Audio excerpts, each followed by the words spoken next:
kita lihat bersama ya, kita sudah melalui tahap-tahap panjang. Rekan-rekan juga mengikuti semua kegiatan-kegiatan yang ada. Pertama kali kasus yang dilaporkan oleh NM, kemudian kita memeriksa saksi-saksi yang jelas, mengumpulkan barang bukti, lanjut juga dari semua yang sudah kita periksa, lanjut saksi terlapor sudah kita periksa kemarin, kemudian jatuh lagi kita status alih tersangka ya. Kemudian malam ini kita sudah menetapkan penahanan ya, surat perintah penahanan sudah ditandatangani oleh pimpinan tentunya. Oleh karena itu kita pada malam ini kita harus bisa di sini semua berkumpul ya. Kemudian dasar-dasar yang menjadi acuan kita yaitu dasar laporan polisi nomor LPB 2811 Romawi 11 2024 Polres Metro Jakarta Selatan pada tanggal 12 September 2024. Kemudian waktu kejadian sejak bulan Januari 2024 sampai dengan diamankan anak korban di rumah aman. Ya. Lanjut untuk TKP apartemen Lexington, oke? Ya TKP. Kemudian ada 2 TKP di Lexington dan apartemen Bintaro Park View yang beralamat di Pesanggerahan Jakarta Selatan. Lanjut korban, anak korban yang berinisial LM, perempuan 17 tahun. Lanjut kemudian kemarin sudah ditetapkan menjadi tersangka berinisial VAB, laki-laki berumur 20 tahun. Kemudian nanti kronologisnya sebelah saya adalah Kanit PPA AKP Citra. Mohon izin Mbak untuk melanjutkan kronologisnya yang jelas dari tahap demi tahap. Ya, Kanit PPA dan anggota dari PPA terutama sudah bekerja sesuai dengan SOP. Ya baik, terima kasih. Selamat malam. Kami dari unit PPA Unit 6 Satreskrim Polres Metro Jakarta Selatan di bawah pimpinan Kasatreskrim Ajun Komisaris Besar Polisi Ardian Satrio Utomo SIK. Kita berhasil melakukan penahanan terhadap tersangka tindak pidana persetubuhan dan atau pencabulan dan atau aborsi tidak sesuai ketentuan ya, yang sebagaimana tadi dasarnya sudah disampaikan oleh Ibu Nurma.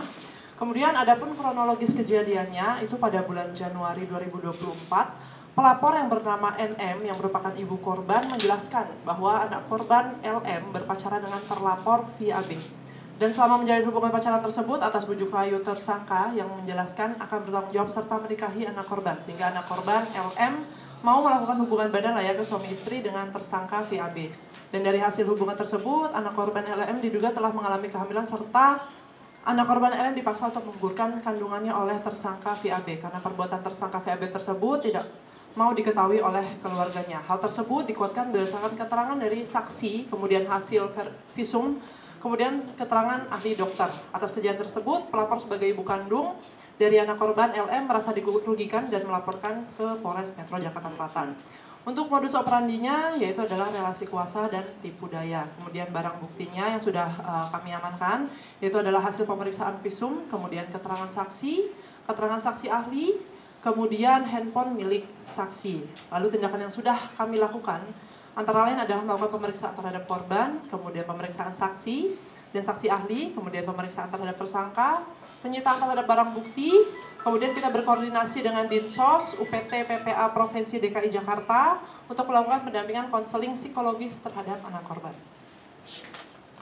Kemudian selanjutnya kita melakukan koordinasi juga dengan Peksos untuk melakukan pendampingan asesmen anak korban.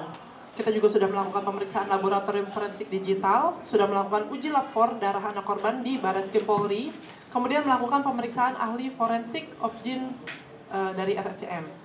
Kemudian kita juga melakukan pemeriksaan ahli pidana. Lalu rencana tindak lanjut selanjutnya kita akan melakukan penyusunan berkas perkara, kemudian kita akan mengirimkan berkas tersebut ke JPU. Mungkin demikian. Ya, baik, terima kasih buat Ibu Kanit PPA Polres Metro Jakarta Selatan. Mohon izin rekan-rekan, mungkin ada yang bisa ditanyakan. Bu izin Bu, ya. Ada berapa kali dugaan persetubuhan yang dilakukan oleh PA? Untuk itu yang jelas sudah beberapa kali itu diduga, ya, diduga dilakukan oleh VA. Untuk sementara ini masih kita semua kumpulkan, jelas untuk mengumpulkan semua barang bukti dan keterangan itu untuk melengkapi berkas yang ada. Ya, ada lagi? Bu, ini kan kalau dari keterangan Loli kemarin kan bahwa keterangannya beda sehingga yang membuat FAB jadi tersangka ini karena keterangan yang terbaru. Nah, kalau boleh tahu keterangan apa sih sehingga bisa jadi tersangka? Ya, keterangan-keterangan itu pasti kita kumpulkan, ya. Kemudian itu biarlah nanti kita jika memang sampai di pengadilan itu nanti dibuka. Ya, okay. Ya, artinya apakah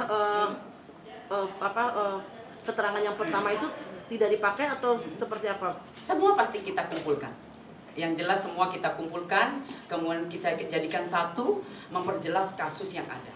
Itu. Dan apa yang menyebabkan akhirnya Fadel ditetapkan sebagai tersangka, sementara kan Fadel juga dimintain keterangan juga, betul, gitu, Bu. Betul. Artinya apakah keterangan dari Fadel itu tetap dipertimbangkan atau gimana? Ya, kembali lagi. Semua keterangan untuk memperjelas kasus yang ada pasti kita kumpulkan. Oleh karena itu, alat bukti jelas dari keterangan saksi, kemudian dari keterangan ahli itu yang memperjelas. Ya, itu. Ya, apalagi ada lagi. Dan kondisi artinya Fadel saat ini seperti apa masa tahanannya sendiri? Ya, untuk sementara ini kita sudah menetapkan surat penahanan, ya, sudah diterbitkan 20 hari ke depan. Ya, Mbak, ya, izin. Nah, itu yang dilakukan karena memang mengumpulkan semua, menjadikan berkas, melengkapi berkas. Ya. Oke, mungkin kita bisa tanya ke Fadel. Cukup ya. Fadel yang mau disampaikan nggak, Fadel? Satu kata, dua kata, Bu, mungkin. Ya. Fadel ada yang mau disampaikan nggak? Sampaikan aja deh, Bu. Mungkin sepertinya senyumnya mengandung banyak makna nih. Ada yang sampaikan satu dua kata gitu. Terlihat ada kekecewaan dari wajah Fadel. Cukup ya. Ada lagi. Satu dua kata dari Fadel. Satu dua kata dari Fadel mungkin. Ancaman paling singkat 5 tahun, paling tinggi 15 tahun. Pasalnya, Bu, pasalnya. Pasalnya 76D, Junto 81 ayat 1. Ya. Bu, sedikit Bu dari Fadel. Iya, dari Fadel, Bu, sepatah dua kata. Sepatah dua kata, Bu. Terus senyumannya mengandung banyak makna tuh, Bu. artinya dari Fadel ini Padel udah begini, berarti Padel sudah. Oke ya. ya. Padel masih sayang kalau dia. Ikut sedikit satu, artinya Fadel ini apa aja? Oh iya, bukti-buktinya kita angkat ya. Ibu sedikit dong, berarti Fadel masih bisa membela diri atau gimana, Bu? Nanti di persidangan ya. Itu handphone milik siapa itu? Saksi.